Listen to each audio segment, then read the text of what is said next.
Good evening, everybody, and welcome. My name is Avi, and I help run events here at the Strand. Before we launch into a discussion of G'Ra Asim's newest book, Boyz N the Void, a mixtape to my brother, I'd like to share a little bit of history about the Strand. The Strand was founded in 1927 by Benjamin Bass on 4th Avenue's Book Row. Searching from Union Square to Astor Place, Book Row gradually dwindled from 48 bookstores until after 93 years, the Strand is the sole survivor, now run by third-generation owner Nancy Bass Wyden. We want to thank all of you for your support.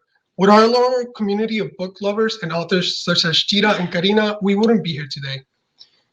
Tonight, we're thrilled to have with us G'Ra Asim for the launch of his newest book, Boyz N the Void, a mixtape to my brother. G'Ra Asim is a writer, musician, and an assistant professor of nonfiction writing at Ithaca College. He holds an MFA in nonfiction from Columbia University and a BA in writing, literature, and publishing from Emerson College. He has served as writing director at the African American Policy Forum and as He has served as writing director at the African American Policy Forum and as a graduate teaching fellow in Columbia's undergraduate writing program. His work has appeared in Slate, Salon, Guernica, The Baffler, and The New Republic. When not writing prose or teaching, he sings, plays bass, and writes lyrics for NYC, DYI, Punk Bank, Baby Got Back Talk, who are named one of Afropunk's top 8 punkest bands on the planet right now. Joining G'Ra in conversation is Carina Del Valle Schorske. Carina is a writer and translator at large between New York City and San Juan, Puerto Rico.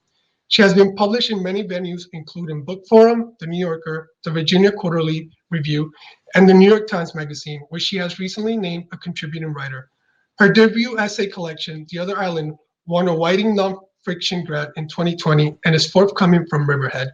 So without further ado, please welcome G'Ra Asim and Carina Del Valle Schorske to the stage. Thanks so much for that intro, Avi. We're really excited to be here tonight. And thanks to all of you for being in attendance. What's up, Carina? How you feeling? I'm happy to be here with you, G'Ra. It's been too long.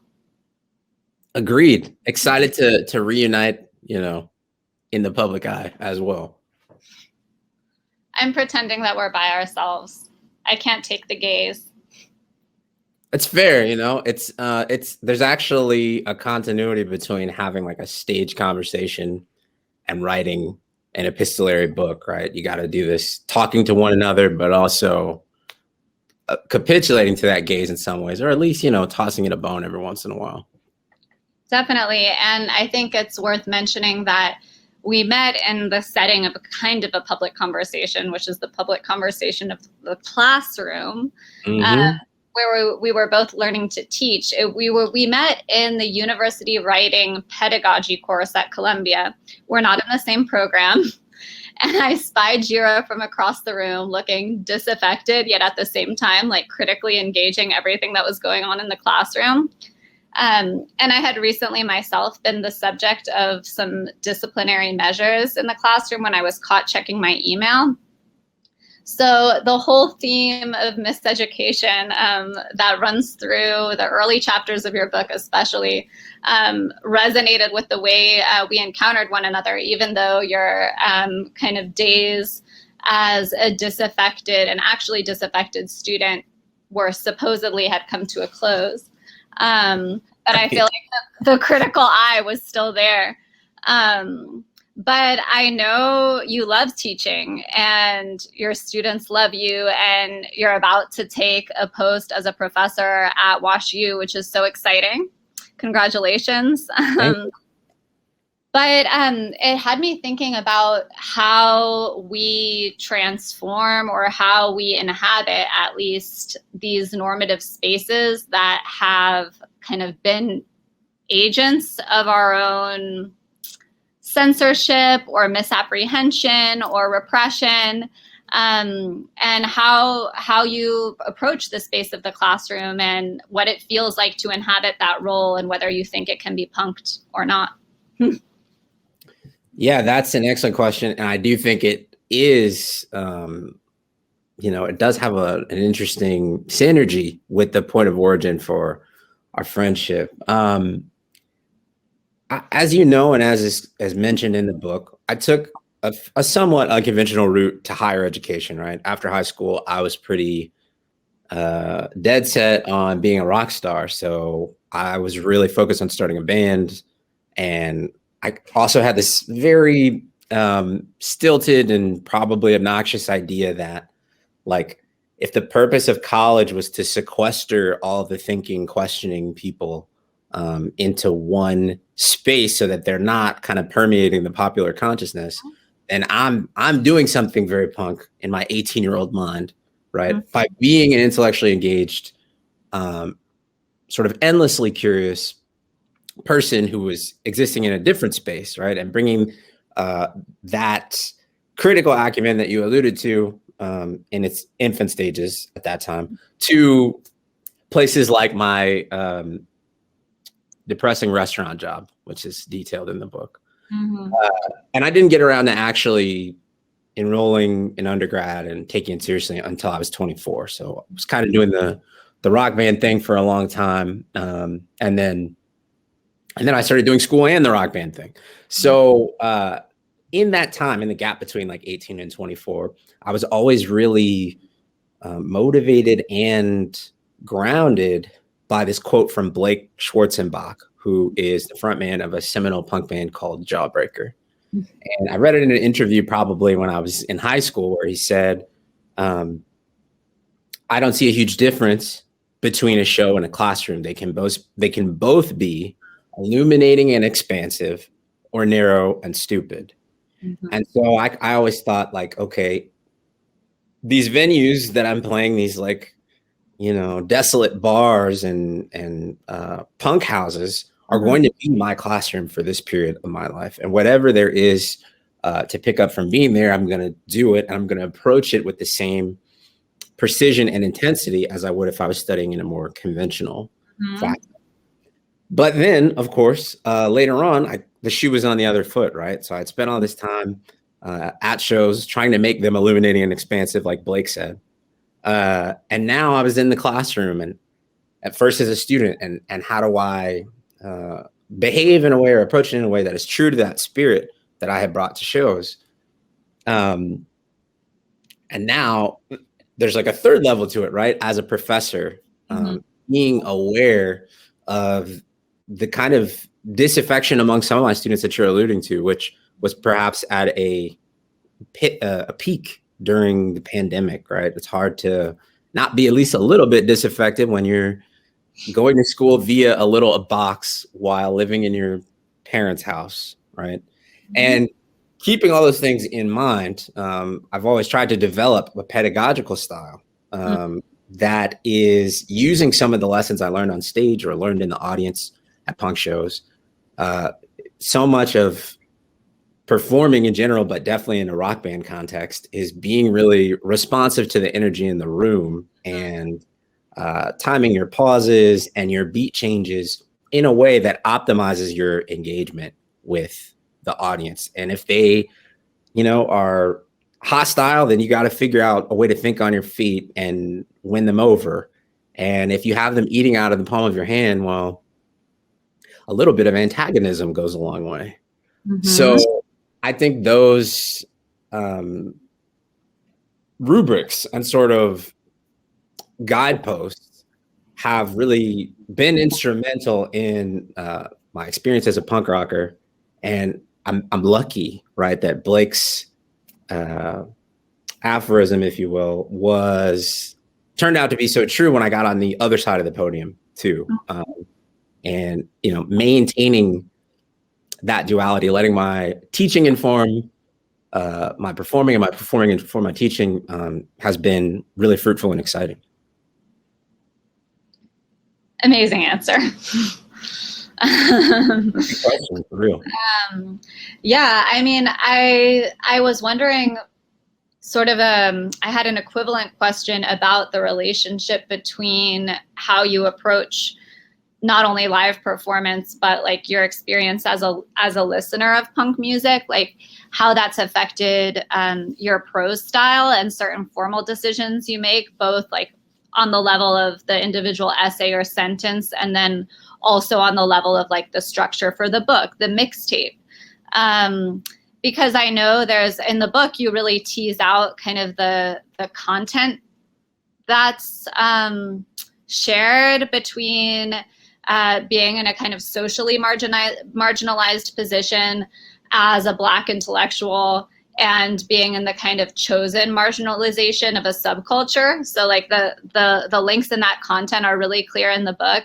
And I think you're also making a sly commentary about form, but I wanted to hear you tease out a little bit some of the formal connections between punk and your life as a musician and the way you write, and this book in particular. Well, interestingly, I didn't really grow up making mixtapes, although now that I've you're a mid-millennial. Say what?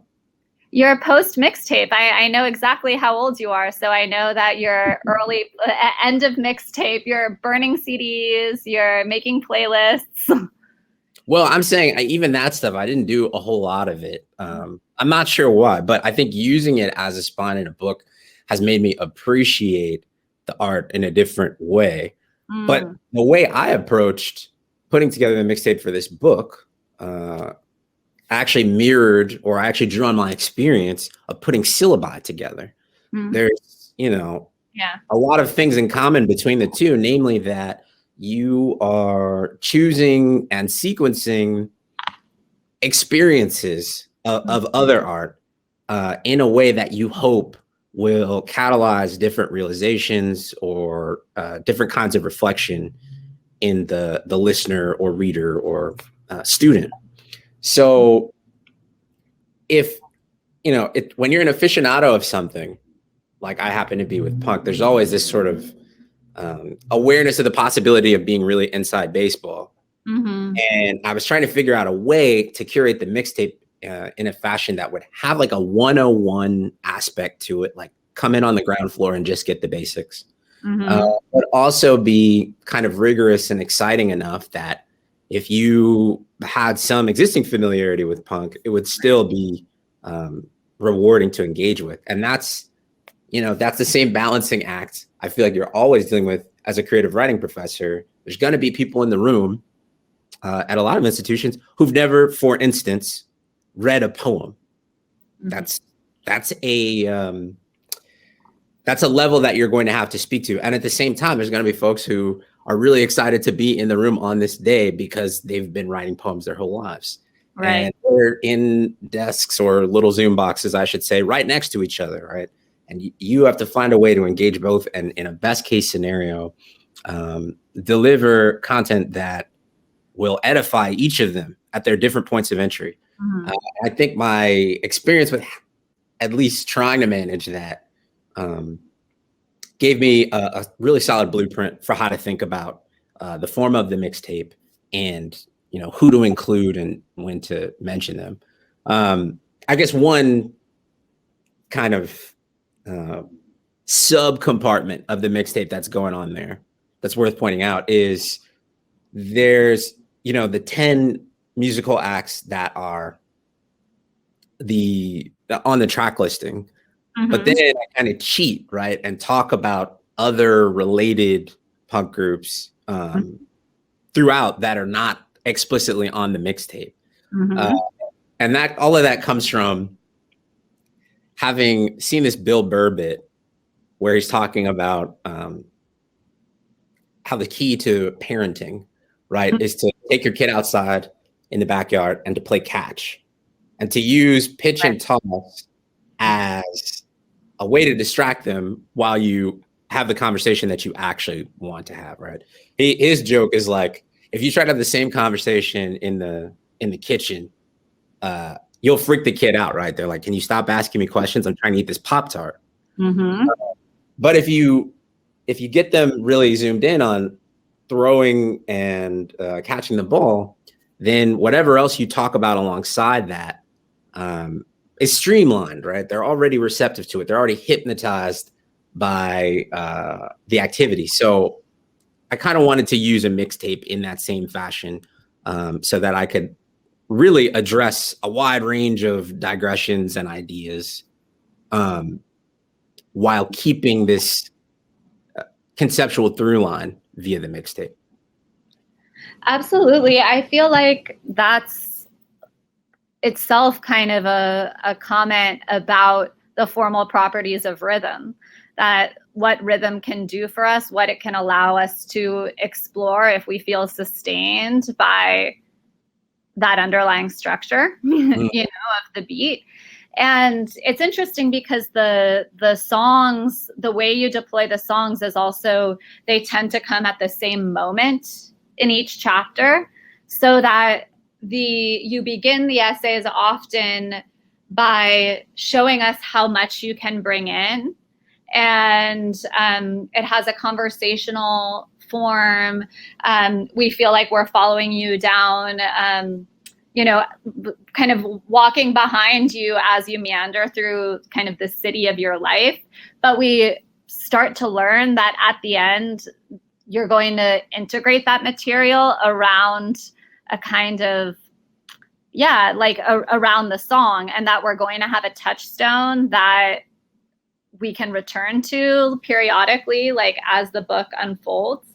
And I found myself like really looking forward to seeing how it would come together as music at the end, and like realizing that which I already knew, of course, as your friend, but that I experienced in our conversations, which is that nothing is lost, that actually you're very polyrhythmic and working on many channels, and that whatever, something that seems lost is going to come back around and get integrated like into the whole fabric of the thing again. But I also feel like form can be a device for us as writers to handle material that we might not be able to handle otherwise, that it also helps, contain what's emotionally overwhelming about the process of writing itself. Yeah, I'm gonna mention here just like a kind of random riff observation. You and I had in a not visible conversation a couple of days ago where we were talking about, I was trying to encourage Carina because she's rounding third base on a book of her own, and I was saying something about like, you can't mess it up here because your absolute worst idea on your like least impressive day would, still be in like the top 99 percentile of ideas, right? Don't listen to her. I'm right. And that got me. Carina said something like, "Oh, my absolute worst idea is if we could like isolate that, like figure out what the worst idea was." And then I was like, that's an essay form right there, like a NCAA style bracket of your worst ideas, just competing. And you move through each round until you get to, I guess, like the anti-champion, right? The most embarrassing, least impressive concept for an essay you could have. And then just using the NCAA bracket itself sort of makes the discussion of our worst ideas, the things we're least comfortable ushering into the public square, it makes them utterable. It makes them approachable. It makes them even like playful and like a source of like potential curiosity. And like, I feel like that's the alchemy of form. I often tell my students that research for me is not just an ethic or a formal choice, but also a way that I can remind myself that whatever personal experience I'm trying to process is actually embedded in a history and is embedded in a place and is embedded in community. And that ends up being a kind of like therapeutic mode, even though I know we're not supposed to talk about writing as therapy, but like a way that I can alchemize material that's too hot to handle if I approach it directly. And certainly my sense that, every idea I have will fail is leavened by a potential NCAA bracket style essay about those ideas. So I'll take it under consideration. I look forward to it if you get there. Yeah, the thing you're saying about kind of alchemizing something that would otherwise be too hot to handle. The second chapter draws on this band called Propagandy, who are famously like a really polemic, some would say pedantic, I wouldn't, I love them, Canadian punk rock turned hardcore band. And they have a record called Less Talk, More Rock. Mm-hmm. And I write about that and choose that touchstone because they're sort of playing on this idea that people experience them as being so interested in political issues and using punk as a vehicle for raising social consciousness that the music actually, you know, slips out of the foreground, right? And they're sort of like poking fun at that by saying like, oh, we're going to name our record Less Talk More Rock and sort of use this criticism that's been leveled against us, disarm the people who would advance it, right? Advance that criticism. But the thing is, it Less Talk More Rock works on multiple levels for what they're doing, because a lot of the things they're singing about are really heavy, and without like the buoyant pop punk instrumental to sort of make it palatable would be a major bummer to spend time thinking about in one's downtime, right? I mean, ultimately this music, I mean, most music is recreational. So I drew on Propaganda and Let's Talk More Rock on purpose to kind of like adulterate some of that intensity that comes with the subject matter, and to hopefully make my brother and readers like my brother feel like some material that would otherwise either be really heady or exhausting is being carried by this feeling of let's rock more than we talk. Yeah, I feel like that playfulness also comes through in just the way you use language on the sentence level in the book. The kind of, it's like, however interested in asceticism you might be in other elements of your life, you're not ascetic about language. You're have an effusive relationship to sentence structure, to word choice. If you can choose a kind of juicy word over a plain one, you often do. And there's an inventiveness to that.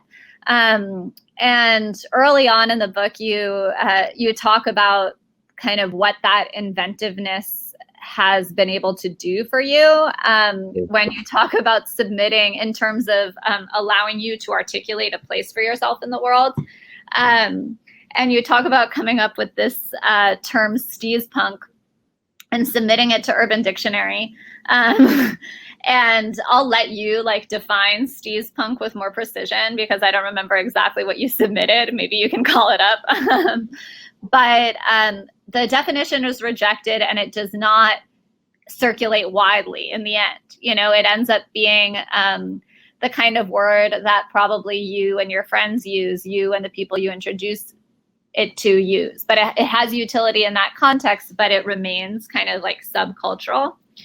And I was thinking about that later in the book when you take up a couple of phrases that were originated by Black feminists in the 80s and 90s. I'm thinking of identity politics from the Combahee River Collective, and then intersectionality from Kim Crenshaw, who you've worked with directly.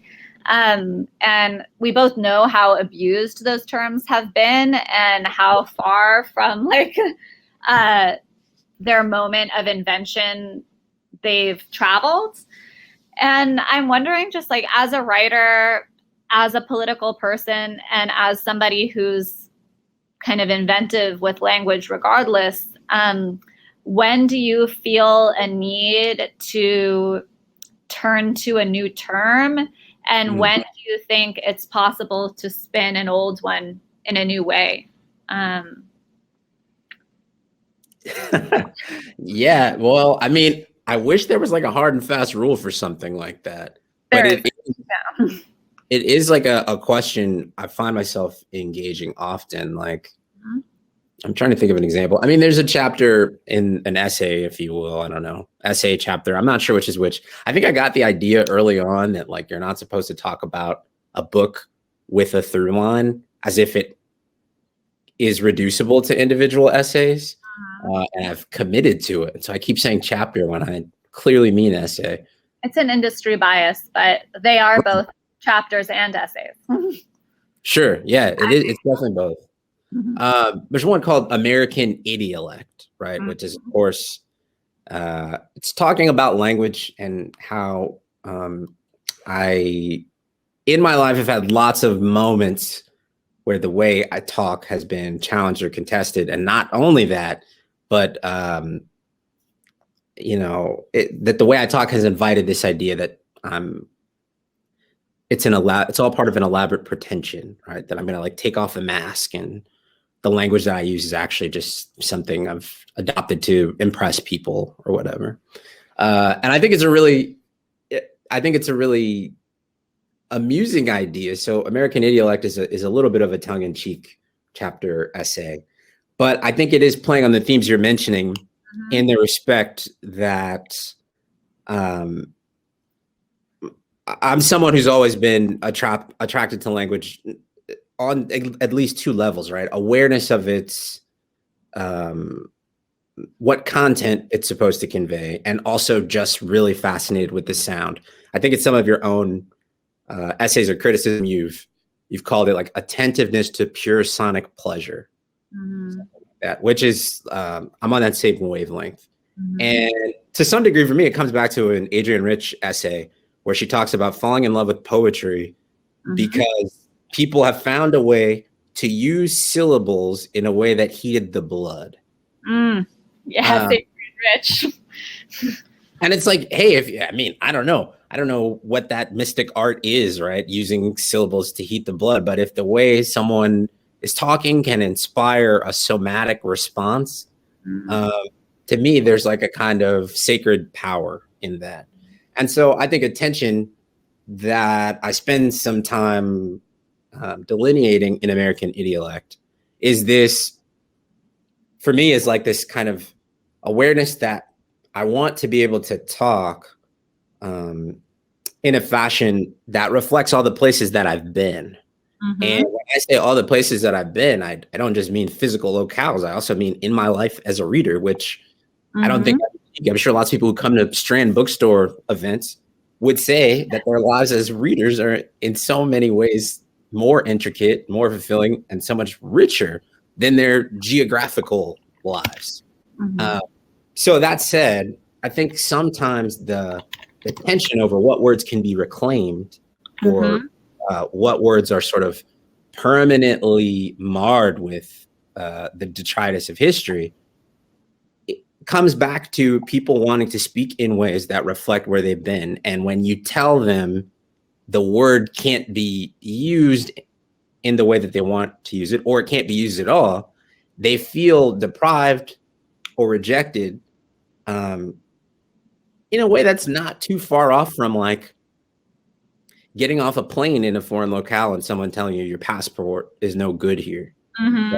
There is a freight that comes with whatever those words are, so tightly tethered to their lived experience that regardless of how credible other people's objections to that language might be, it feels like you are denying them of something that they're sure should belong to them, right? They're sure of their claim to. And that's kind of something I sympathize with, even though I'm probably more on the spectrum where I'm like, if a lot of people's feelings are really hurt by a word, and or if a word dredges up some powerful and atrocious history, I'm probably gonna be team let's not use it. But that doesn't mean I don't understand the objections, you know. Yeah, well, a lot of words were invoked.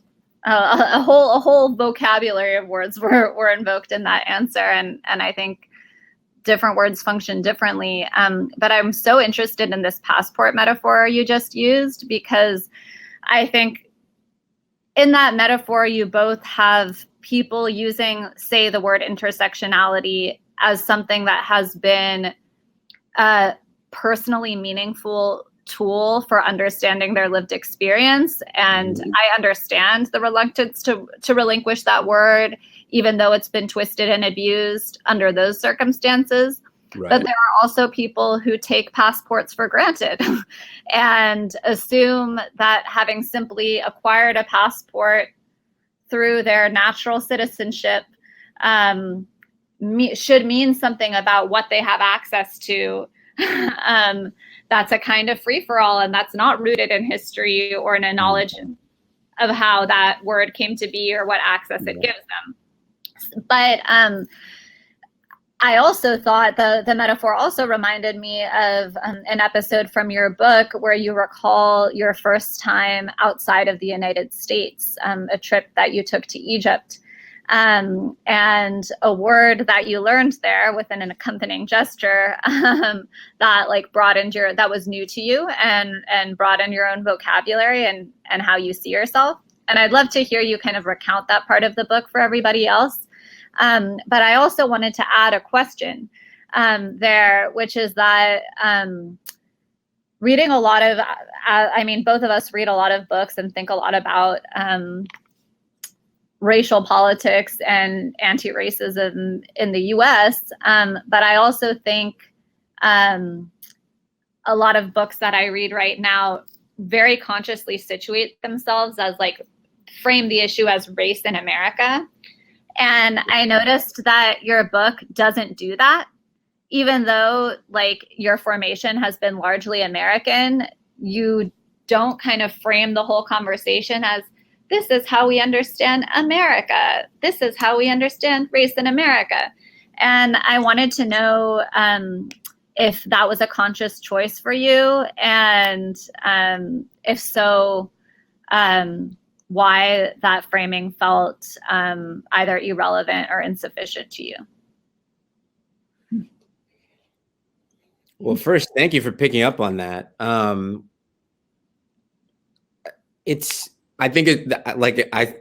sounds like there's like a kind of contradiction there, right? I'm obviously writing about mostly spending time here in the US, but also trying to be aware that many of the dynamics I would trace about American life, particularly as it pertains to race, gender, and sexuality, are not limited to the places that I've been, and I've hardly been anywhere. But, you know, I think what really drew me towards trying to achieve that is I feel really aware of the tropes and the limitations of the tropes of these like ongoing racial reconciliation conversations, right? We're always talking about this idea that there's like a big discussion about racism, its legacy, how it's going to shape the future. And it seems like that conversation is now so trite and so saturated that we should probably be trying to identify the discursive parameters of that and very deliberately break out of them. I think it's much easier to say than to do, right? So I don't want to sit here and offer some like really facile answer to something that's obviously tremendously complicated. At the same time, one step toward doing that to me seems to be not falling back on these really simple binaries, right? There's a section in the book where I talk about having a situation in a sociology 101 class, ironically, where at the conclusion of the class, the professor kind of pulls me aside and asks me where I'm from.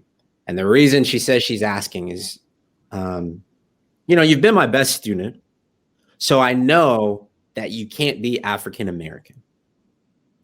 And the anecdote in and of itself, I think would, there's a lot of people who wouldn't be shocked that that happened, right? That someone said that to me and said it to me so confidently. But I think one element of that story. Eugenics, yeah.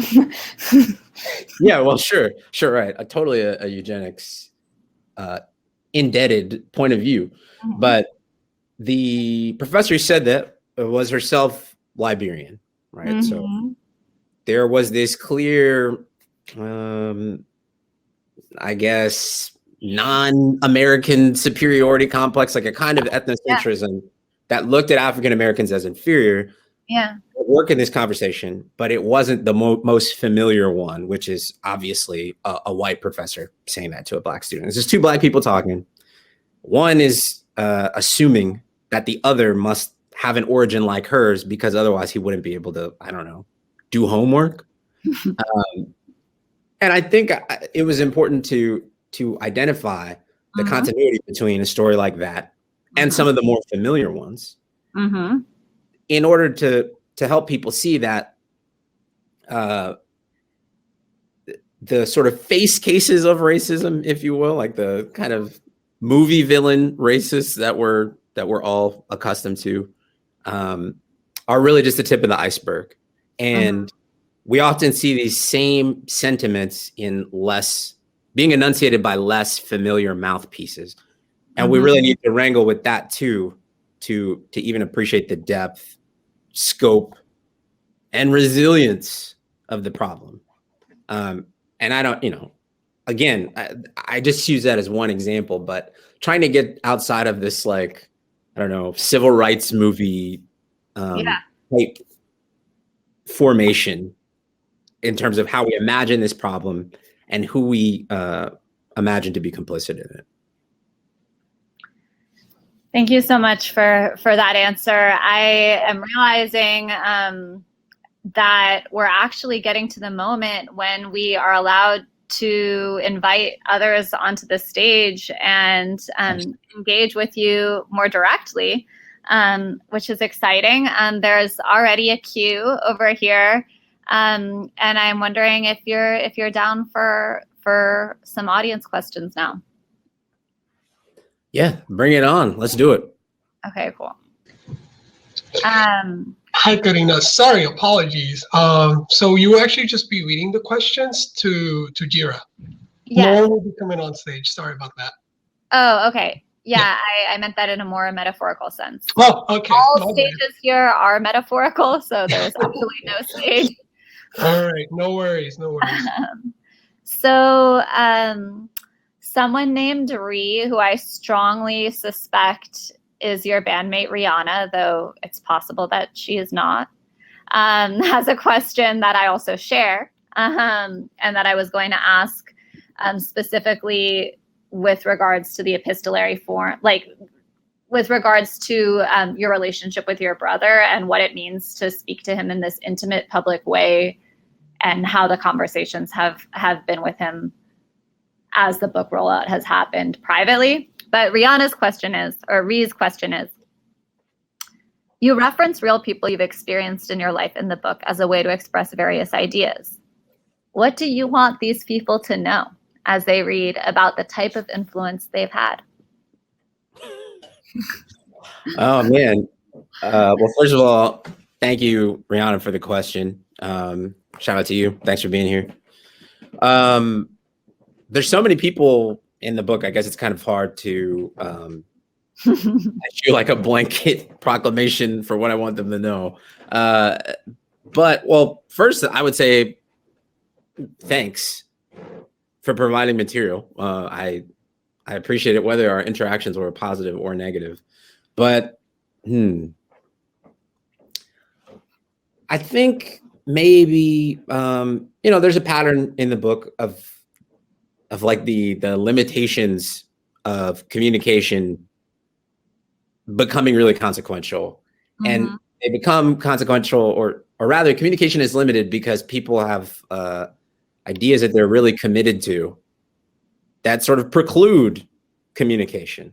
And maybe one of the key takeaways from the book would be that snap judgments actually often last a lot longer than a snap. And people's commitment to their snap judgments can kind of make it difficult to engage with them in some kind of authentic, mutually affirming way. And I hope that some of these stories illustrate the idea that sometimes you can just have like a kind of interpretive patience with people, something I'm always working on, right? To not assume I know what's going on before I've heard it from the horse's mouth, so to speak. I think this book, in terms of its long arc, in terms of the claim it's probably making on the whole, is arguing for this idea of maybe taking a closer look and listening more carefully before you conclude who someone is or what they might be up to. Yeah, I guess I like want to follow up selfishly as I, also write about people I know and that I'm intimate with in my work. I'm curious about how the process of writing and then publishing the book has, if it's affected, and if so, how, the relationships you have with some of those people off the page. Like, has that had an impact? And if so, how would you describe it? Well, it only came out on Tuesday, so I don't know yet. I know.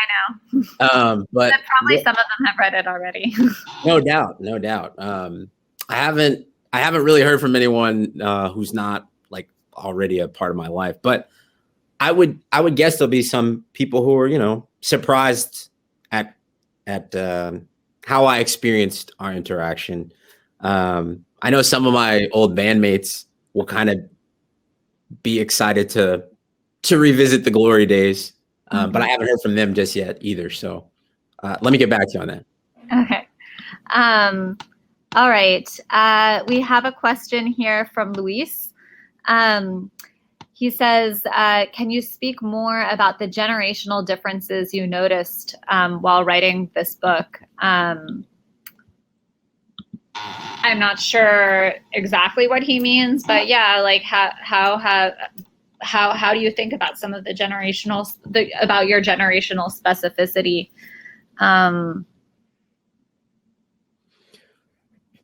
Thank you, Luis, for the question, and thanks for being here.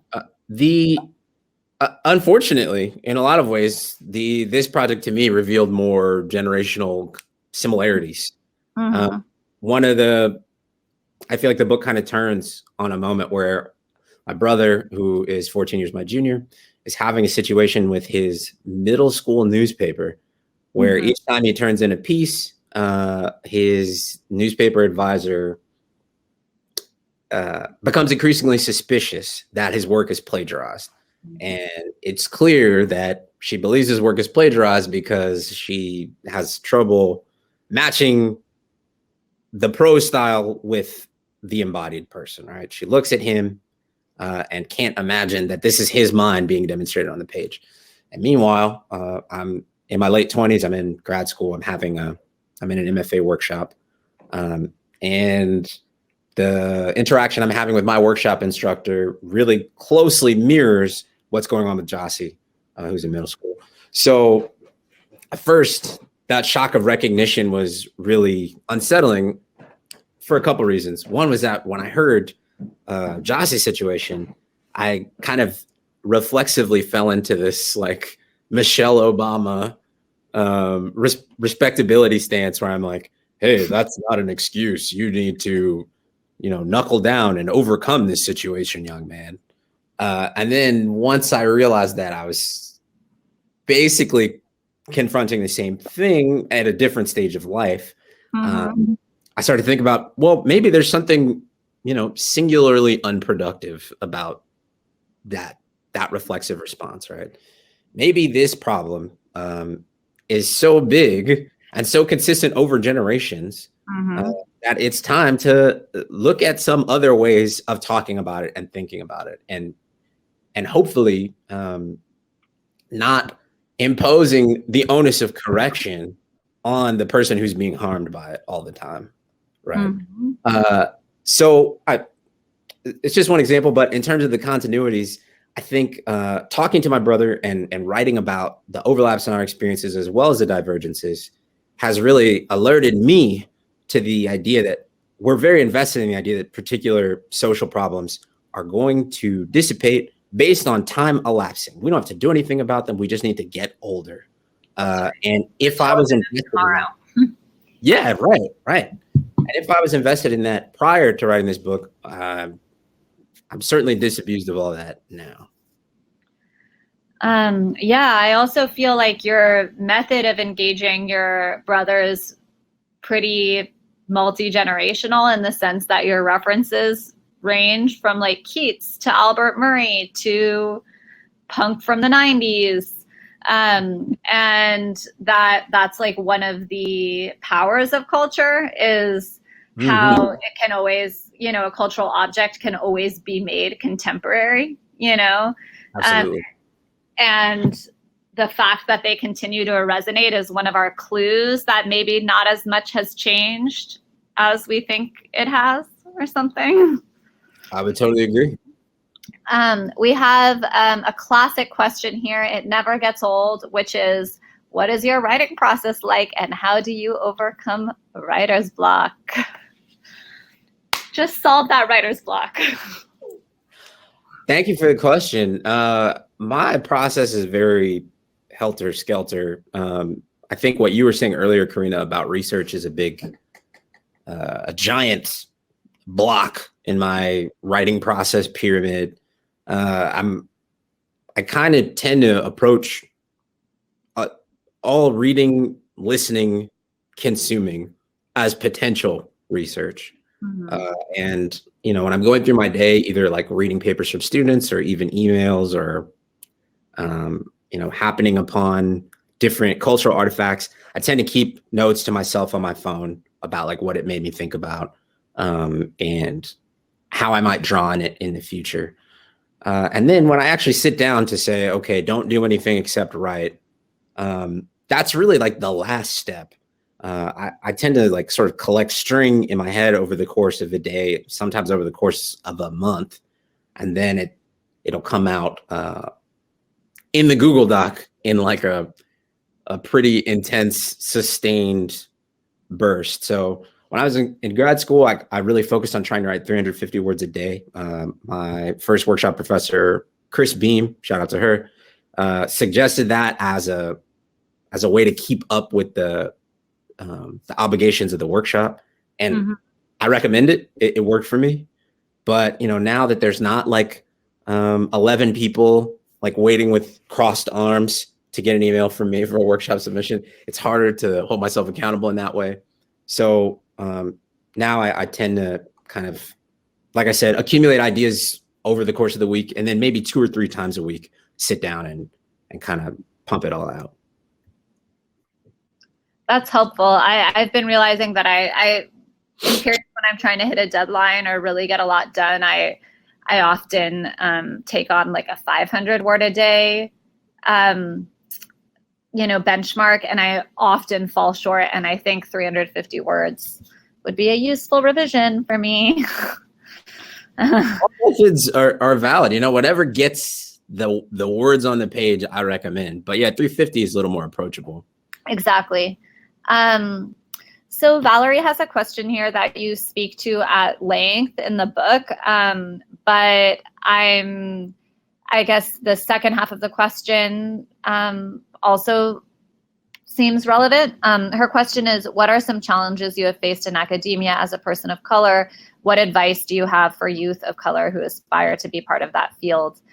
I guess it's related in some ways to the first question I asked about, given that you've experienced school as the site, from elementary school through graduate school as a site of so much misapprehension and also some violence.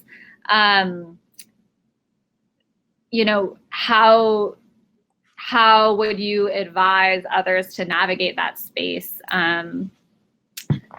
who might encounter similar challenges and bullshit?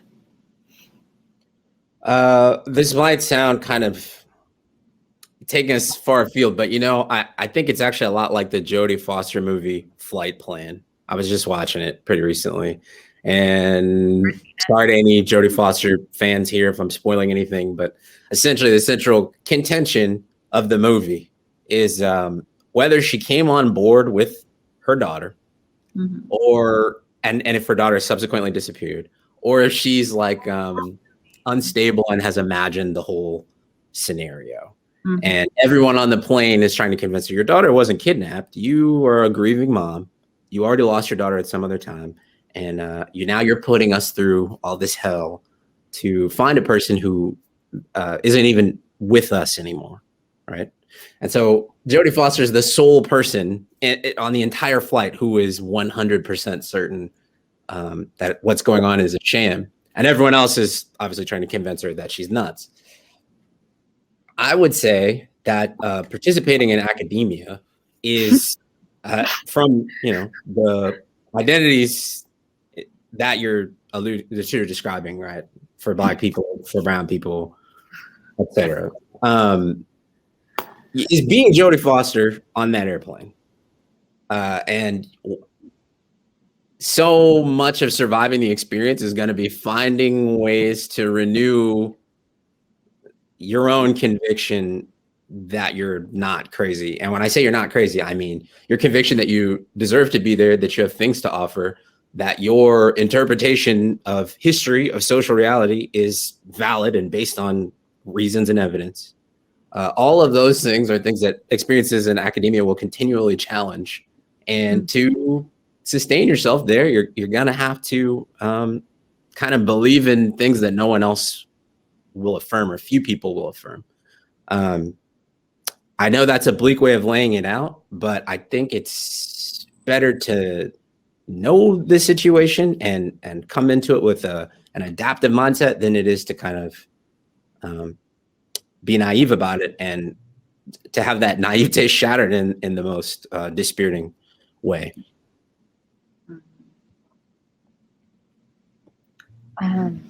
Undercommons forever. We have one more question, this time from Patrick. Different order of question. It's about again about the mixtape structure. So, when compiling the book playlist, had you decided on all the songs before ordering them, or in contrast, picked the songs as they pertain to the subject you were trying to convey to your brother? I'm curious about that too, just from a craft perspective. Yeah, I hadn't chosen which songs are going to be on the mixtape or the sequence ahead of time. There was like a lot of criteria for which songs came on there. It's almost like, Harvard admissions, right? What they call like holistic evaluation. So I wanted the actual mixtape to be something that if you didn't read the book and you just listened to the songs in sequence, you would, have a journey that like had an ebb and flow. Mm-hmm. And then also, obviously, I wanted the songs to serve as exemplars of particular ideas, and to also prop up the narrative component of the book as well. So it took some mixing and matching to achieve the balance that I wanted. I had a section written about the X-Ray Spec song, Let's Submerge, which I feel bummed I couldn't figure out a way to make that work. It's an awesome song. Could be a single. What's that? It could be a single. Yeah, well, I had that same idea. That would be cool. And then I had a chapter on screaming, which was going to close read the yelp in the beginning of this really epic Fishbone song. Fishbone being like sort of one of the more well-known all-Black punk ska bands. But I couldn't get that to work within the kind of dramatic structure of the book. So that's the thing. The downside of coming up with a form that you really enjoy is it inevitably generates more material than the form is really designed to hold. So hopefully I can find some way to use that material in another project. There's no such thing as trash, I think. It becomes compost. That's the worst case scenarios. It's just compost. I love it. I want to read you on screaming. Oh yeah, hopefully I get there. My sister is a real screaming enthusiast, and she was the person who really alerted me to its utility. So I feel like I owe it to her to sum it up somewhere. Yeah, the letter to the sister forthcoming. To Indigo. Shout out to Indigo. Let's see. We have one more question from the audience. This is the last chance. So you have one last chance to get it in if you wanted to. But Susan has a question. She's wondering if you've written stories, essays, or songs for children in particular. Yeah, thank you for the question, Susan. I have written some songs for children, but haven't yet had the time to like fully give it my undivided attention. But that's something I plan to pursue with more gusto in the future. I don't know how you thought to ask that, but it's weirdly spot on. It is something that's been on my mind. Really? Yeah. When you're like setting out to write a song for children, I guess you are really attuned to audience, because obviously the book you just wrote was written with a specific audience in mind. When writing for children, like when you're in that mindset with the songs you've done, what's like driving your sense of what children will resonate with or what will reach them differently? I think I'm really stuck on this refrain we hear in difficult social or political conversations. Mm-hmm. What do you want me to say to my kids about this? How am I going to explain this to my kids? Mm-hmm. And so one thing that's driven the composition of some songs I've been working on is like, well, I don't know. We've come up with some pretty adaptive ways to explain a lot of otherwise arcane things to children. Mm-hmm. Right. I mean, someone had to make like a rhyming song about the alphabet. Mm-hmm. So I thought, like, what if there was a line of songs that were responsive to this? You know, I don't know how to talk to my kid about X provocative social issue. Mm-hmm. Or the songs actually translated that and made those things distillable to younger ears. So I think there's something there. I'll keep messing with it. Yeah, it's a formal challenge for sure. And when we think about a lot of the stories we tell children, you know, or the classic children's stories often are reckoning with some of the most frightening possible material, you know, familiar. Sunday school, anyone? Sorry? Sunday school, anyone? Yeah, exactly. Yeah. Let alone religion. I was thinking about all the little girls like exiled from home by their jealous stepmothers and forced into servitude, or, you know, eaten by a wolf, sexually violated by a wolf. It's weird how that stuff is, I guess, palatable for kids. No one questions it. Well, I mean, I do think that children do need a vocabulary for dealing with the experiences that unfortunately they encounter in the world, and having somebody think seriously about how to communicate with them about it, rather than simply wishing the children never encountered those circumstances, is really important. So I'm glad you're one of the people doing it. Thank you guys so much. This was definitely an amazing night. Thank you for doing this with us. To our audience members, if you still haven't purchased a copy of G'Ra's new book, Boyz N the Void, you could do so by clicking on the green button at the bottom of the screen. Thank you again so much. This was lovely. Thanks to both of you for being here this evening, Avi for facilitating for us, and I really appreciate the Strand hosting us and everyone attending, coming to hang out and talk about books Friday night in the center of the universe. I know you could do lots of other things with your time. I appreciate you spending it with us. That's the best type of night, talking about books on a Friday night. So we're good. Such a huge pleasure. And please don't miss G'Ra's book. It's such a breath of fresh air. Boyz N the Void. Hit up the Strand. Yeah, definitely. G'Ra also provided us with signed book plays that will accompany your purchase. So definitely just click that link. All right, guys. Have a good night. Take care. Thanks, everyone. Bye.